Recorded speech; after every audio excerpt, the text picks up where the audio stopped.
Buenas tardes, querida embajadora de los Estados Unidos, profesora Kierra Crago-Schneider, dear professor, director general del Centro Sefarad-Israel, representantes del cuerpo diplomático, embajadores, queridos amigos y amigas. Un 9 de mayo de hace 77 años, de 1945, acabó la Segunda Guerra Mundial.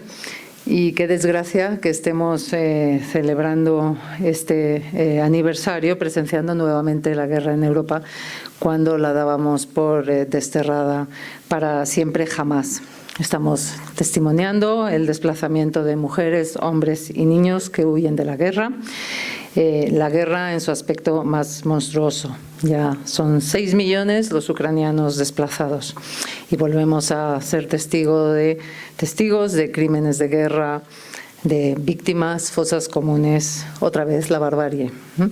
Conviene no olvidar, conviene recordar, y en este momento en particular, cuando la paz en Europa quedábamos por garantizada, no lo está, como vemos. Por eso este acto hoy es tan importante. La historiografía cifra en 50, entre 50 y 70 millones el número de muertos en la Segunda Guerra Mundial. Y de ellos 6 millones eran judíos asesinados por el régimen nazi. Los aliados ponían fin a la guerra, pero la guerra no puso fin al antisemitismo. Y mucho se ha hablado del horror del Holocausto, una de las páginas más oscuras de la humanidad, pero poco hemos sabido de lo que ocurrió con los judíos que salieron de esos campos de exterminio, que fueron liberados, y a ello ha dedicado su trabajo la profesora Crago-Schneider, y de ello nos va a hablar esta tarde. El sentido de toda conmemoración es asegurar que la memoria sigue viva, e intentar evitar que se repita. Y a pesar de ello, se vuelve a repetir, desgraciadamente. No podemos olvidar que los derechos humanos y los valores democráticos son lo que nos hace humanos, y por tanto tenemos que seguir luchando por mantenerlos vivos y en el centro de nuestra acción. Claude Lanzmann escribió: recordar supone un auténtico trabajo y que la memoria no surge sola, se tiene que construir, y por eso estamos aquí hoy, para recordar, para repasar la historia y procurar que no se vuelva a repetir. Es necesario alimentar cada día el recuerdo, el patrimonio vivo, que es vulnerable, como estamos viendo ahora, que creíamos que la guerra no volvería y la tenemos de nuevo en casa. Los valores democráticos, la libertad de expresión, esos conceptos que nos humanizan se encuentran de nuevo, desgraciadamente, en peligro. Y hoy tenemos este acto para conmemorar el horror y para saber un poquito más de lo que ocurrió, por si nos sirve para que no vuelva a ocurrir. Más de 250.000 judíos refugiados en Alemania, en la Alemania ocupada, milagrosamente consiguieron sobrevivir al horror nazi y tuvieron que ser repatriados, y sobre eso nos va a hablar hoy la profesora Crago-Schneider. Tenemos que seguir combatiendo los discursos xenófobos, los discursos antisemitas. Tenemos que seguir conmemorando permanentemente el Holocausto. Tenemos un compromiso total con la lucha contra el antisemitismo. Lo tenemos los europeos, lo tenemos los estadounidenses, lo tenemos la comunidad occidental, y por ello desde España en 2008 nos sumamos a la Alianza Internacional para la Memoria del Holocausto. Y tenemos además el indiscutible compromiso desde nuestra política exterior. Por eso refrendamos en el año 2020 la definición de antisemitismo de la Remembrance Alliance. Por lo que a la Unión Europea respecta, también en la Unión Europea trabajamos conjuntamente para para seguir luchando contra el antisemitismo. En 2021 produjimos una estrategia europea para combatir el antisemitismo y fomentar la vida judía, y en este momento los Estados miembros estamos ejecutando esa estrategia nacionalmente. Aquí estamos elaborando la nuestra y confiamos en que pronto vea la luz y en poder presentarla también en este espacio. El propio Centro Casa Sefarad se dedica a elaborar esa estrategia y a mantener vivo el compromiso que tenemos de recordar el Holocausto y de seguir luchando contra el antisemitismo. Por ello, la exposición Seeing Auschwitz, que albergan sus salas ahora, ha sido muy visitada y es el fruto de un compromiso entre la Embajada de Estados Unidos, la Embajada de Alemania, el Ayuntamiento de Madrid, la Comunidad de Madrid, el Foro Cultural de Austria y el Ministerio de Asuntos Exteriores, el Centro Casa Sefarad, lo que prueba que seguimos todos muy alineados en nuestra lucha, como seguimos luchando también muy alineados para desterrar la guerra en Europa. Quiero dar las gracias a la Embajada de Estados Unidos por proponernos este acto, a la profesora Crago-Schneider por venir desde Washington a ofrecernos su conocimiento esta tarde, y quiero también invitarles a ver rápidamente después, si no lo han hecho antes, la pequeña exposición que tenemos en nuestros pasillos, que pone de manifiesto que ha habido muchas mujeres que también han dedicado su trabajo a luchar contra el Holocausto. 15 mujeres en los pasillos de este ministerio que nos recuerdan que tenemos que seguir luchando también, esto es otra pelea, por sacar de la oscuridad a las mujeres. Muchas gracias.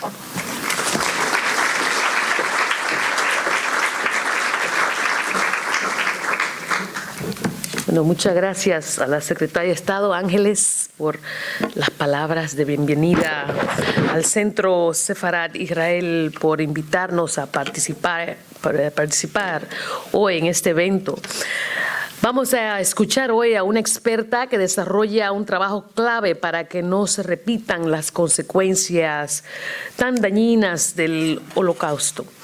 Es un verdadero honor presentarles a la doctora Kierra Crago-Schneider, quien comparte su experiencia con el mundo desde su puesto y trabajo en el Museo Conmemorativo del Holocausto en los Estados Unidos.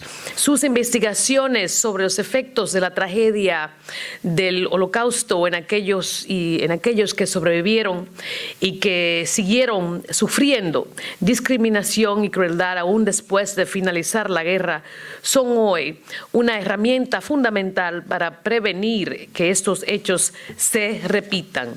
La doctora Crago-Schneider trabaja hoy con universidades y comunidades universitarias para desarrollar y facilitar conversaciones rigurosas sobre cuestiones históricas importantes, asegurando que los estudios sobre el Holocausto permanezcan en el centro de las discusiones entre estudiantes y universidades e instituciones de todo el mundo.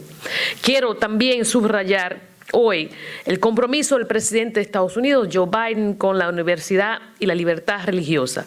El derecho a practicar el culto libremente es un derecho fundamental de todos los seres humanos. Es por eso que el presidente Biden proclamó el 16 de enero de este año como el Día de la Libertad Religiosa. Para concluir, me gustaría recordar la palabra del presidente Biden, que en su proclamación indicó: desde los primeros días de nuestra nación, de los Estados Unidos, personas valientes de todas partes del mundo han venido a Estados Unidos en busca de libertad religiosa, arriesgando todo para huir de la opresión, la persecución y la discriminación a causa de sus creencias. Y el presidente Biden concluyó: la mayor fortaleza de Estados Unidos es y siempre ha sido nuestra diversidad, incluida la multitud de razas, nacionalidades, religiones y creencias que se practican en toda nuestra nación.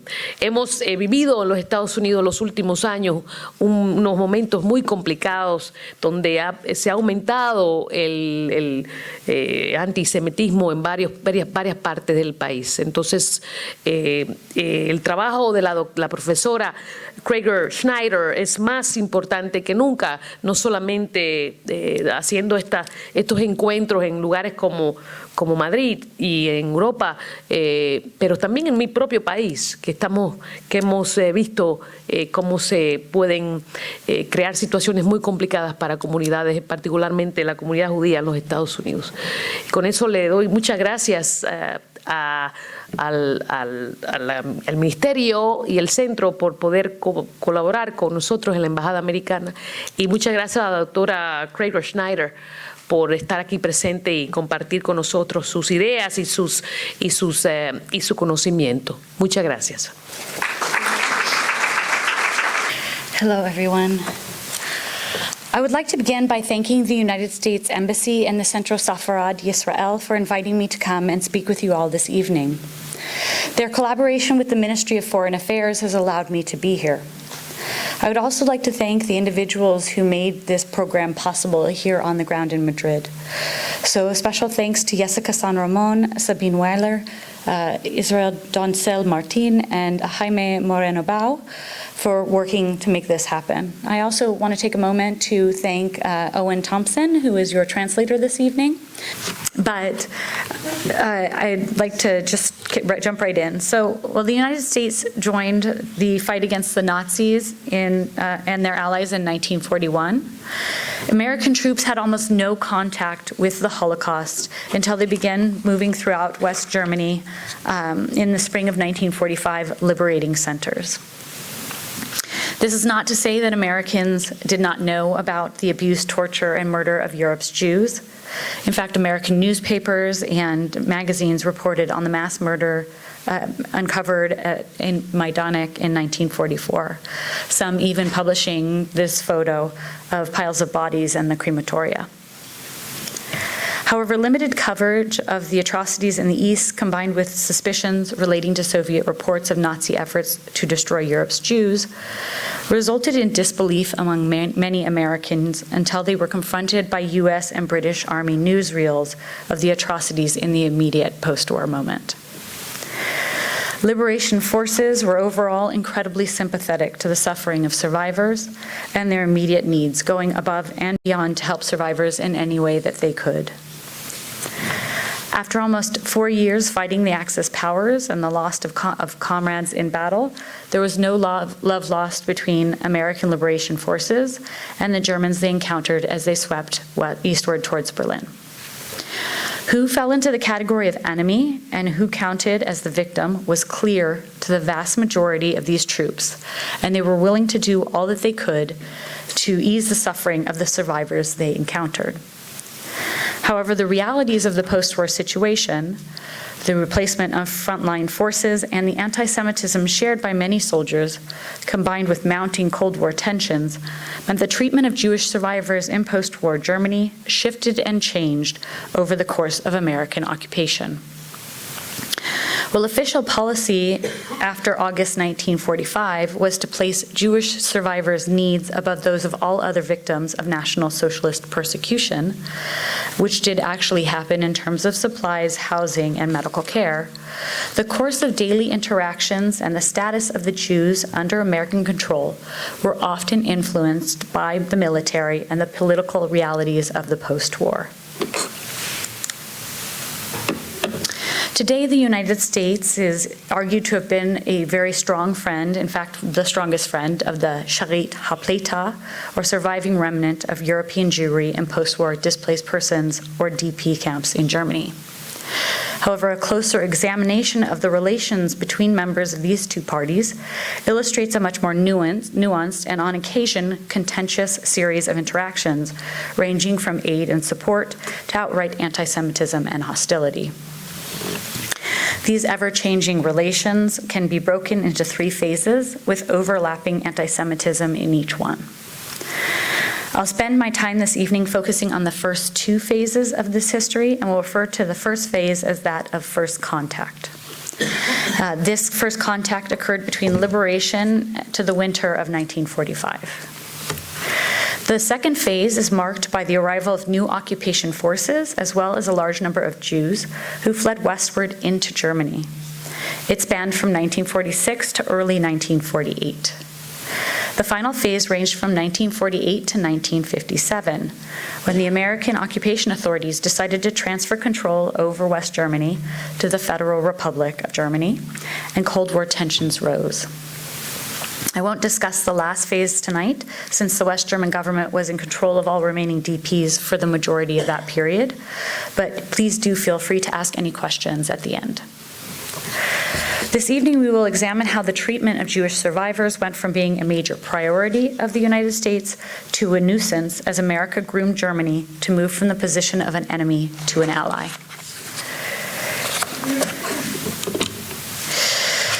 The Western Allies made plans early on to care for the anticipated chaotic post-war refugee crisis that they imagined would exist in November 1943. To this end, the 44 nations came together in November of 43 to create the United Nations Relief and Rehabilitation Administration, or UNRWA. Well, this administrative body, as well as several American governmental offices and international aid organizations, understood that there would be a refugee situation in the post-war, no one had any real idea of the scope of the problem with which they would be faced. Additionally, it was widely accepted that few Jews would survive the Nazis by the end of the war, so there was no special plan in place to care for these individuals.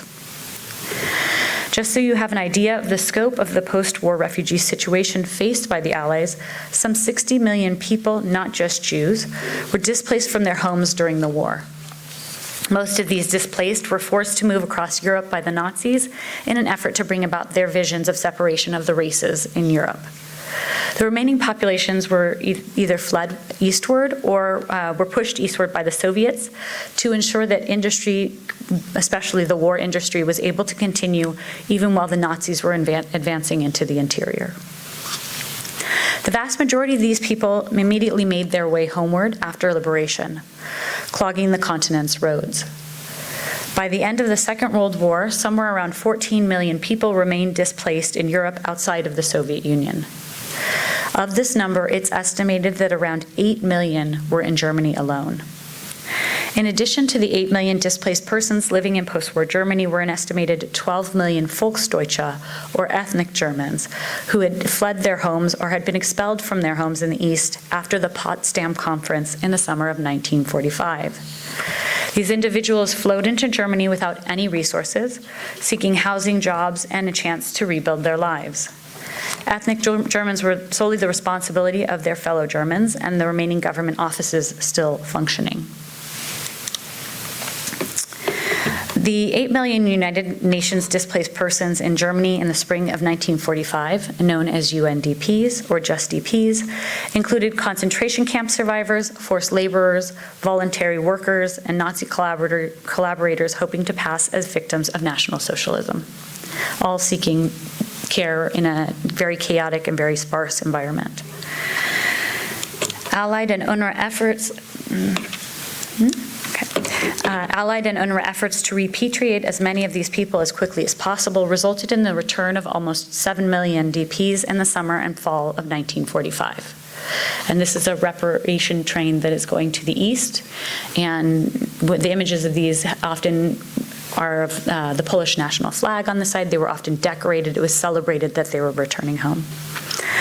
The vast majority of those resettled on these trains were able to go back to their pre-war home countries, but this is not the case with the Jews.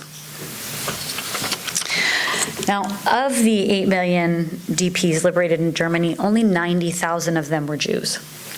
Despite the efforts of Allied doctors and the Red Cross, an estimated 20,000 to 30,000 survivors died in the weeks and months following their liberation, mainly from the abuses they suffered at the hands of the Nazis and their collaborators, especially from long-term starvation and disease. This image on the screen was taken in Dachau on May 1st, 1945. It is the tubercular ward. A number of these wards were set up in the concentration camps for individuals that were too infirm to move or to leave the centers. And if you look closely, you can see that someone has written "smells of death" on the bottom left corner. Now, images such as these led many soldiers to argue that survivors were less than human upon liberation, that they were in fact walking skeletons, the phrase often used to describe Jewish survivors. Jews liberated from concentration camps in Germany were dirty, they're demanding, destitute, and overall desperate. Their abuse had been so extensive. At the moment of liberation, they appeared almost animalistic to their liberators, and they were notorious for refusing to obey orders from anyone in uniform. We now know this was not an act of willful disobedience, but rather a survival technique adopted during the Holocaust, where a man or woman in uniform was most assuredly signified some type of abuse or even death. While frontline soldiers were willing to give survivors their spare shirt and extra rations, they had a very hard time understanding the actions of the newly liberated in this first phase of contact, because survivor behaviors seemed so foreign to American troops. It's important that we remember that the Jewish religious practices and languages were often unknown by these young troops. America had its own anti-Semitism, and the Jews live separate from Christians. So they can't really communicate with each other, and they don't really understand what the Jewish demands were. Now, despite all of this, most American liberators pushed on in order to help the Jews they met, understanding the horrors of the persecution they survived. Of the estimated 60,000 to 70,000 Jews who did live through their liberation, about 2/3 were mobile enough to walk and immediately attempted to return to their pre-war homes. Most survivors from the West and Central Europe were able to reintegrate into their pre-war lives as much as humanly possible after the experience that they had had. While not easy by any means, resettling in their hometowns, regaining property, and finding work was easier for Jews in the West than it was for those in the East. And there are a number of reasons for this, but I'd like to just point out two of them. The first, of course, was that there was a much stronger Western Allied presence in the West. This meant that anti-Semitism had less of a chance to reemerge, as the Allies had laws in place to punish those who expressed anti-Semitism publicly. The second reason is that anti-Semitism, while obviously present in Western Central Europe, was not as ingrained in the thinking of the local populations as it was in places such as the Baltic states, Poland, and Hungary. So how did this play out in the East? A commonly shared story recorded in oral testimonies of Polish DPs in Germany, Polish Jewish DPs in Germany, is illustrative of the reception of these Jews in their pre-war hometowns upon their return. For example, a Holocaust survivor would arrive in their former towns in search of any news about family or friends who may have survived. Their first stop was almost always home. The new tenant who answered the door was usually a longtime friend or neighbor of the family who'd benefited from the family's removal. This person would look shocked to see a Jew at their door and would say something along the lines of, "What, Yankel, you survived?" I can't stress enough that this was not a question said in a joyful way, but rather with actual surprise that any Jews had been able to survive the mass murder machine that the Nazis had established. The occupant of the home would then continue on to say, "I was awarded this house by the authorities. I did not steal anything, and you will not get it back." Questions regarding the surviving family were often met with gruff laughs and a statement that until that Jew had knocked on the door, the family had actually believed no Jews had survived. A handful of Jews were able to reclaim their property in the first weeks after liberation, or they were reunited with surviving family members. But the majority of those who attempted to return to the East were driven from town with the threat or actual violence. A series of pogroms were carried out against survivors in places such as Poland, the worst of which on record took place in Kielce, Poland in July 1946. The pogrom was prompted by a blood libel accusation asserting that the small survivor population had kidnapped a Christian child for ritual purposes. Local citizens and authorities took to the streets and demanded that the Jews pay for what they had done. The boy who had actually just gone off without permission and did not want to get in trouble by telling his parents that he had gone on used a very common trope from Polish Jewish history. The authorities and local citizens marched on the Jewish center in town, and the boy's story immediately fell apart because there actually was no basement. But despite this, these forces pushed on, and they entered the Jewish center and demanded that the Jews surrender any weapons that they may have. Someone fired a gun, and many of the Jews inside the center were murdered. The Jews who attempted to flee the building were murdered by ordinary citizens as they tried to escape. In all, 42 survivors were murdered, and a further 40 were injured. And I don't want you thinking that this is a one-off event, because on that same weekend, a similar pogrom on a smaller scale took place in neighboring Krakow. So these events are happening more regularly than anyone would like to imagine all across Eastern Europe. The survivors who experienced this violent anti-Semitism, not just in Kielce, often fled westward to Germany and the security offered by the Allied occupiers. So in one of history's most ironic turns, Germany became a safe haven for Europe's Holocaust survivors. Approximately 36,000 Jews had remained in Germany after their liberation, mainly because they were too ill to travel or because they already knew the fates of their families. And they lived in the American zone of occupation in the summer months of 45. The majority of these Jews were from Eastern Europe, with a very small number from the West. And about 60% of the population were young men between the ages of 15 and 30. In the case of the Landsberg DP camp, the center with the largest Jewish population in the American zone, only 5% of the camp residents were between the ages of 5 and 14, and only 20 of the total 4,976 DPs were 5 years old or under. And this, of course, was because the elderly and the very young were the least likely to survive the abuse, disease, and trauma of the Holocaust. They were unable to work, and so they did not fit into the Nazi plan. Now, you'll remember that I said the United Nations Relief and Rehabilitation Administration was tasked with caring for the refugees who fell under Western Allied control. However, UNRWA was initially ill-prepared to care for these refugees. Instead, it was the members of the Allied forces in each zone who stepped in and cared for DPs until UNRWA was able to take over running the facilities housing these stateless individuals in the fall of 1945.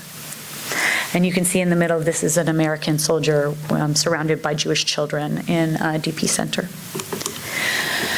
The soldiers were tasked with finding adequate housing for survivors, supplying food, getting the facilities up and running, getting medical care to the ill, and registering and interviewing DPs entering German hospitals, and ensuring Germans would take DPs to care for them in German hospitals. Additionally, they were tasked with guarding the DP centers. This meant for the first 6 months after the war, it was the job of trained soldiers to feed, clothe, house, and care for Jewish survivors. Essentially, these men who were sent to fight a war were forced to act as social workers in the post-war period. Despite their inadequate preparation for the task at hand, most soldiers performed surprisingly well. In the first post-war months, all DPs were housed together in what were known as mixed centers, and they were identified by their former nationalities. Their war experience wasn't brought into their categorization, and so somebody who had formerly been a Hungarian was put into a camp with other Hungarians. This meant that Holocaust survivors were initially housed in centers with Poles, Balts, Ukrainians, Hungarians, etc., who had more often than not subscribed to the anti-Semitic thinking that was prevalent during the war. As I like to tell my own students, these people did not take a shower and stop hating Jews. In fact, their anti-Semitic beliefs continued to dominate their thinking long after war's end. Additionally, Jews from countries such as Germany and Hungary were classified as ex-enemy DPs and initially received lower rations than their brethren. It's important to keep in mind that this was a period of deprivation for everyone living in Germany, except, of course, the Allied forces and international aid workers. The average non-Jewish German was able to secure only food equaling out to 1,100 calories a day. And although Allied DP nationals received more rations than their German neighbors, the estimates are somewhere around 2,000 calories a day, they were not able to fully rebuild their starved lives. Overall, Jewish survivors were in dire need of rations above those allowed to other DPs, and the insufficient caloric intake often meant the difference between life and death for these DPs who were already sick or recovering from extreme starvation. However, the special needs of Holocaust survivors were not acknowledged by American occupation forces until August 1945, 3 months after the end of the war. The food, housing, and clothing shortages plagued all DPs in the first 2 years.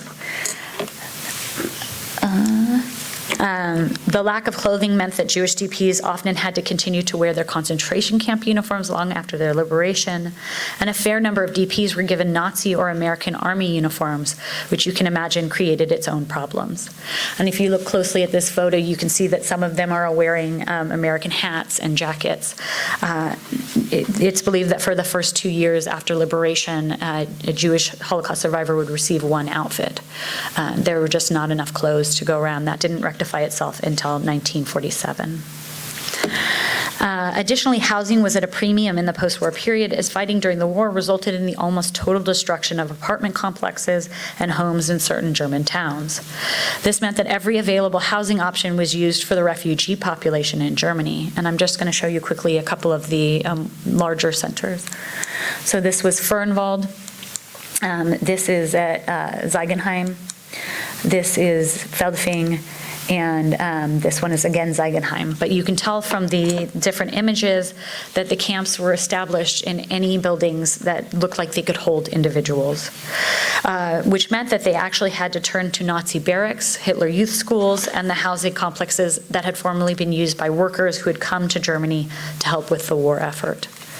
These facilities were decrepit and overcrowded, and health concerns were a constant issue. Centers built to house 2,000 people instead held between 4,000 and 6,000 DPs. Overcrowding and the potential for the spread of disease in severely cramped and often unhygienic centers concerned the occupation authorities. The lucky DP had a blanket he or she could put up around his or her bed in order to gain some privacy, and often men and women who were total strangers were housed together. While camp size differed, the care given to the DPs by American forces was exactly the same for each person. This meant that every DP was guaranteed 50 square feet of living space and received care equal to that of any other DP, which largely meant it depended on what rations came in and how they were able to equally divide them. By the summer of 1945, each camp had been sorted out by nationality, except for in the case of Jewish survivors who begged for acknowledgement of their separate status and argued that they couldn't be categorized by their former nationality because it had been stripped from them and they could no longer identify themselves with the country that had allowed the abuse and murder of themselves and their families. Despite the calls for separation and the demand for acknowledgement of Jews as their own distinct nationality, the United States Group Control Council Germany, like the British, argued they would not recognize the Jews by their religion as the Nazis had done. Instead, they would treat all survivors equally, and actually this argument was meant to illustrate that there was no racism and that everybody was equal in the eyes of the American and British forces. However, the stance was dangerous for many Jewish survivors who found themselves at the mercy of anti-Semites who occasionally became violent in the mixed assembly centers. Many Jewish DPs recorded continued fear and anti-Semitism in these first months after liberation in their diaries and post-war testimonies that can be directly linked to American actions or, in this case, a lack thereof. Now, speaking of American actions, I would like to discuss long-held feelings of anti-Semitism shared by many troops. The United States was not free of Jew hatred. In fact, many universities and private schools, country clubs, and neighborhoods across the United States remained closed to Jews well after the Second World War, as the majority population argued that Jews were an inferior and parasitic race in the States. Soldiers carried these beliefs with them when they left for war, and some soldiers could not see the Jew as a victim, let alone as a human being. Oh, excuse me, this one. General George S. Patton is a good example of this. While he is remembered as an American war hero, he was also a known anti-Semite who argued, quote, Harrison, who we will discuss in a minute, and his ilk believe that the displaced person is a human being, which he is not, and this applies particularly to the Jews who are lower than animals, end quote. It was Patton who oversaw the largest number of DPs in the American zone, who ordered American soldiers in his area of command to keep all camps under guard in order to ensure that the DP would not wreak havoc on Germany. I'd like everyone to just think about this for a moment.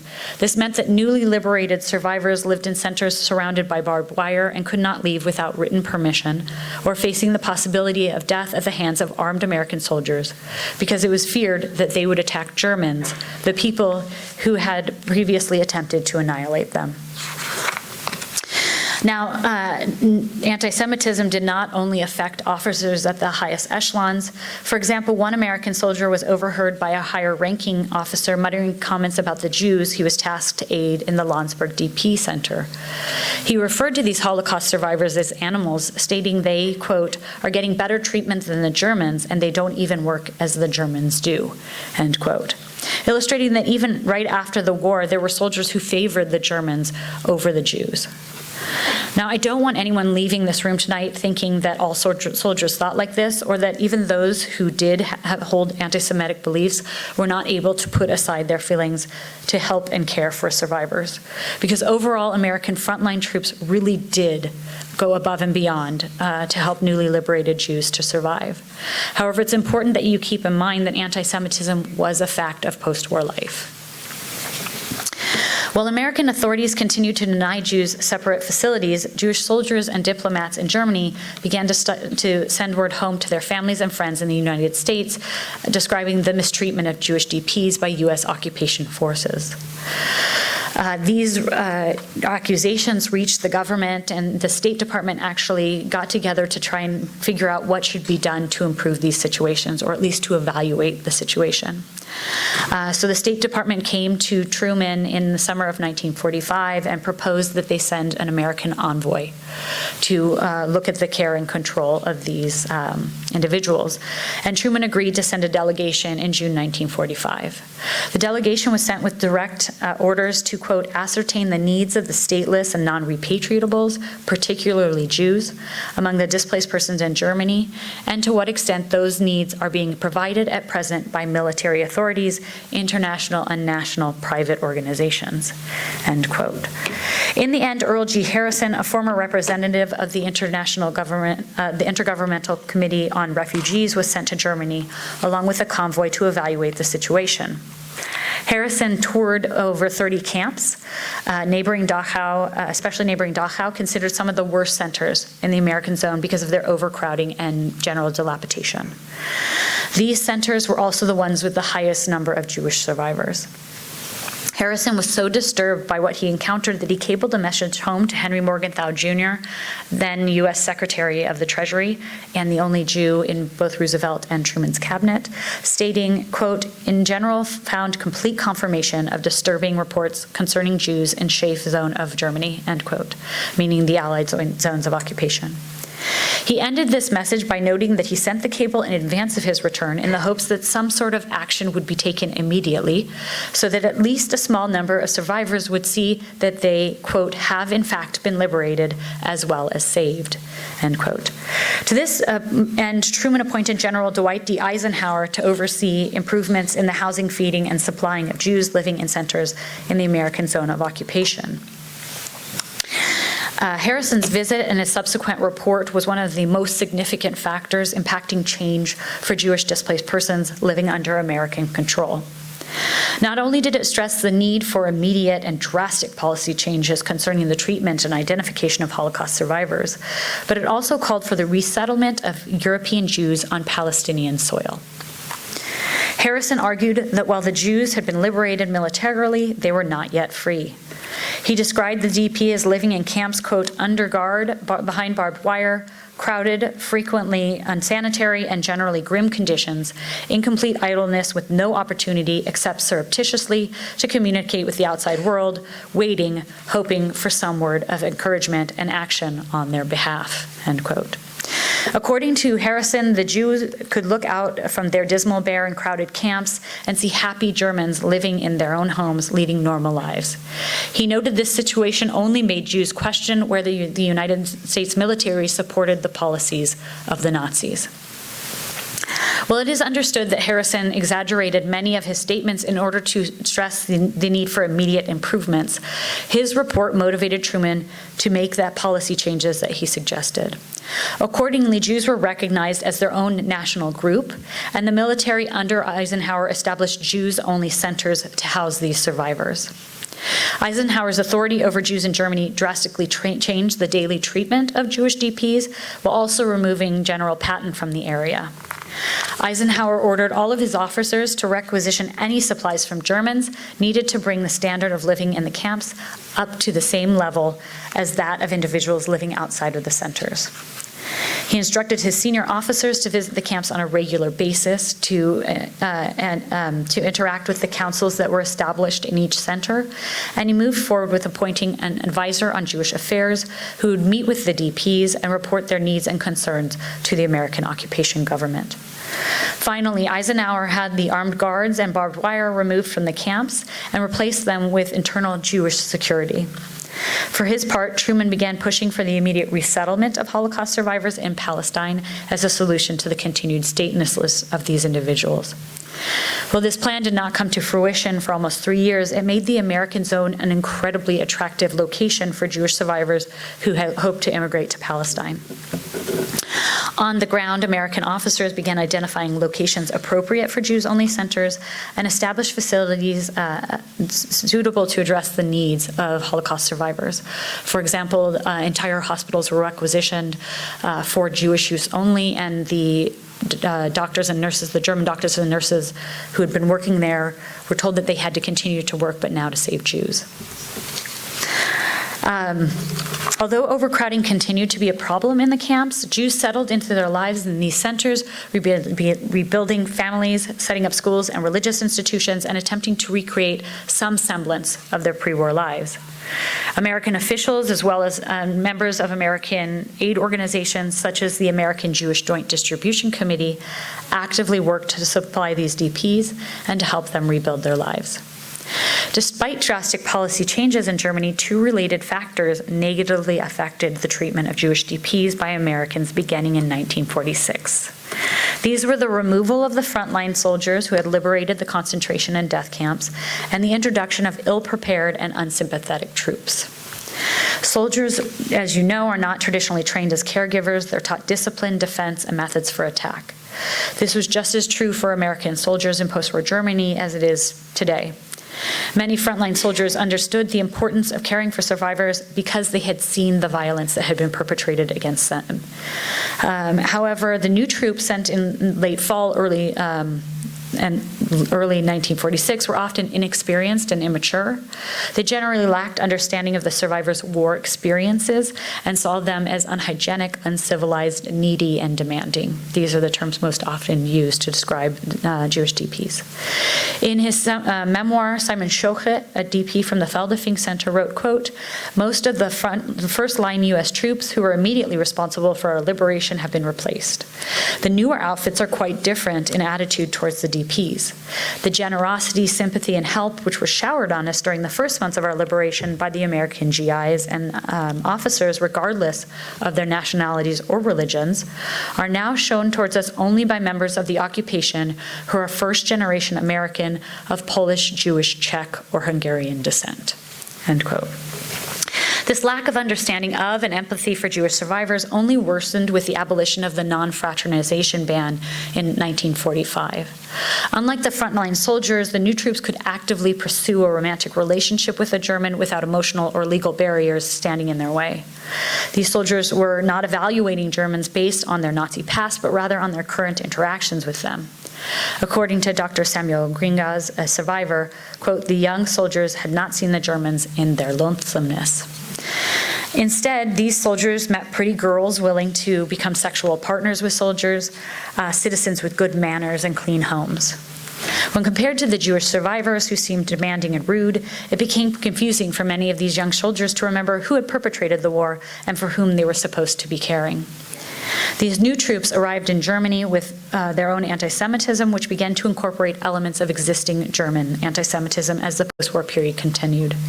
And as early as 1946, UNRWA workers and other outside observers reported that, quote, some American soldiers have begun to adopt the anti-Semitic attitude of the German people with whom they come into contact, end quote. Increased anti-Semitism was so apparent among U.S. troops that discussions about how to address and combat it could be found in Jewish presses, military reports, Stars and Stripes, and post-war diaries, just to name a few of the sources. For Jewish DPs, it was incomprehensible and incredibly hurtful that soldiers were so cozy with former Nazis and were revolted by their interactions with survivors. The Office of the Military Government, United States, or OMGS, actively worked to combat anti-Semitism among its troops and tried to educate its incoming soldiers about the trauma experienced by survivors during the war. Newsreels of the liberation of concentration and death camps, pamphlets about properly dealing with the Jewish survivor, and even day-long training courses covering the problems faced by DPs, as well as why they often appeared aggressive to authority figures, were introduced to help educate the soldiers and humanize the DP. However, relations between Jewish DPs and American troops were anything but smooth. Tensions between American officials and Jewish DPs worsened in the second half of the 1940s as the occupation continued, and the number of Jewish survivors living in the American zone of occupied Germany increased rather than decreasing with immigration. The steady deterioration in relations between Jewish DPs and American forces intensified over the course of 1946 as survivors from the East claiming statelessness made their way into Germany. The growth in the DP population was caused by the release of Jews who had lived out the war in the furthest reaches of the Soviet Union. These Jews had either fallen under Soviet control at the outbreak of the war in 1939 or had fled from their homes as the Nazis moved eastward during Operation Barbarossa in 1941. They attempted to return home but faced anti-Semitism and continued poverty.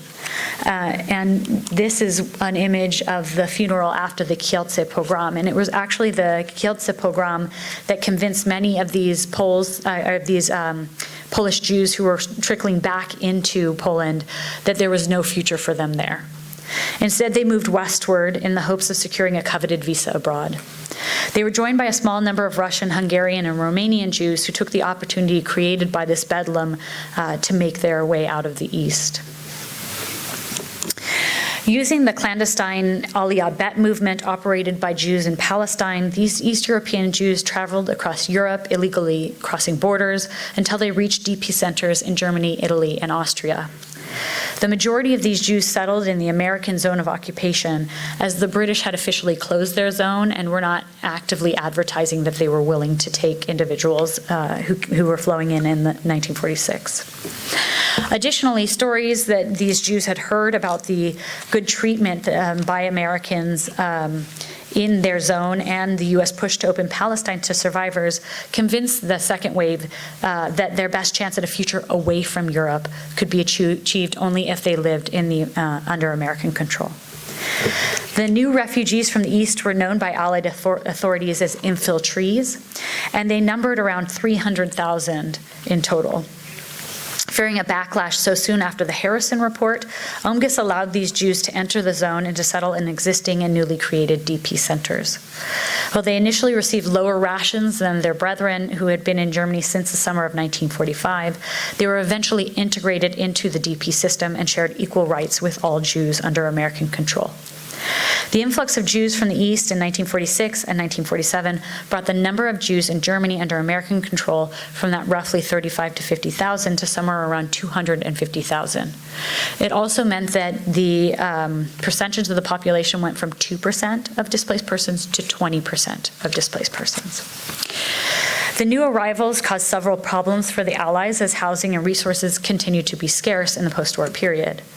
The arrival of hundreds and later thousands of infiltrees every day throughout 1946 and 1947 stretched American resources to their absolute limits. Finding new housing for the infiltrees was a struggle for Americans who had to establish the new centers, secure adequate staff to run these camps, and provide the necessary resources for these Jews. Some occupation soldiers took out their frustration over their new tasks directly on the Jewish displaced persons. UMGS officials noted that many young troops had no idea about how to interact with their Jewish charges. American authorities began to fear an outburst of violence if their soldiers were unable to relate to the Jews under their care. This motivated them to incorporate educational classes to teach young American soldiers about Jewish Holocaust survivors. Jewish leaders such as Dr. Gringaz began giving lectures to new soldiers on the DPs and the problems they faced. At these day-long study programs, leaders addressed the problems encountered by American soldiers, like Jewish resistance to obeying orders issued by anyone in uniform, and the belief of survivors developed in the concentration camps that one needed to act outside of the legal system in order to survive. Rabbi Philip S. Bernstein, advisor on Jewish affairs to the U.S. Army in Germany, wrote and published an article on Jewish DPs to help introduce their worries, their personalities, and their concerns to these new soldiers. It was printed in 3 issues of Stars and Stripes and in the occupation unit newspapers. The Information and Education Branch of the United States Forces European Theater also distributed this pamphlet among the troops. Although these seminars and articles helped in theory, a single encounter with a DP often erased any classroom learning. A camp inhabitant assigned to work at these trainings, who was from the Feldafing camp, claimed, quote, "They, meaning American soldiers, met up with wild people who are tactless, lacking in basic manners and the elementary rules of conduct. And when they met Jews of this kind, all explanations that spoke to them earlier are undone and burst like soap bubbles," end quote. Outside observers noted that often once an occupation soldier met with a member of the surviving remnant, all compassion and human sympathy disappeared. Rabbi Bernstein observed that the actual policies prescribed by the upper echelons of the military government were excellent, but that the problems actually arose in the field. Military order and law were confusing to DPs who were not accustomed to this type of behavior, and communication broke down when the situation was added to their, quote, foreignness in the eyes of American troops. According to Bernstein, quote, "The young American GI finds it difficult to understand the DP. His way of thinking, his behavior patterns are foreign to him. As time passes, the displaced person become increasingly burdensome to those who are responsible for their care. There is undoubtedly a subtle, unhealthy German influence, which is probably growing," end quote. These sentiments were seconded by UNRWA workers who explained with dismay that Jewish displaced persons are, quote, "held in the greatest contempt by the Germans who lose no opportunity to discredit them in the eyes of the American military authorities. The effect of the derogatory influence has been strong and widespread to the point where it has seeped up from the operating levels to even the highest military echelons," end quote. However, this lack of understanding was not the only cause for hostile relations between Jews and American soldiers. As I mentioned, many soldiers were already anti-Semitic when they arrived in Europe. Others were just immature, and they really enjoyed wielding the power that they now had over those in their care. This might have been the case on May 22nd, 1946, when 2 intoxicated soldiers stumbled into the wrong room at a local hotel in Wolfratshausen. Part of the hotel had been sectioned off to be used as housing for displaced persons.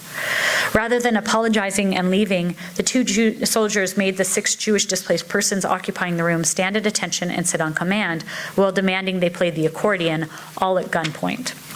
One DP tried to grab the gun, and while no one was hurt, the incident displays the mounting animosity between some members of the American military and Jewish Holocaust survivors.